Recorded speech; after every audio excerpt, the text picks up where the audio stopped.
Hello, today we'll show you how to wipe the cache partition on your Samsung Galaxy M20. First, let's start by unlocking the device by pressing the power key and swiping up. Now, first, we need to turn off the device. To do so, simply press and hold the power key and choose power off and confirm it by choosing once again. Now, let's wait for the device to fully turn off. You should feel a vibration, and now we need to go into the recovery mode. To do so, we need to press and hold the power key and the volume up key both at the same time until the Samsung logo appears on the phone. So let's do it like that.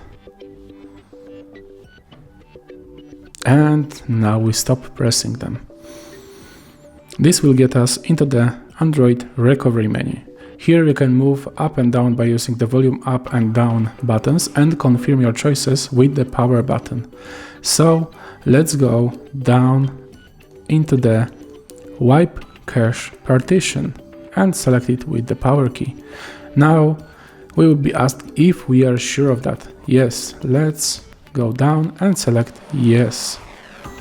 And now we can reboot the system to see if the operation was successful.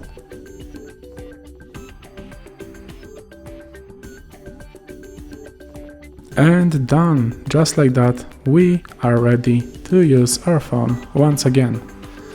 So I really hope this video helped you, and if it did, please leave a like and subscribe.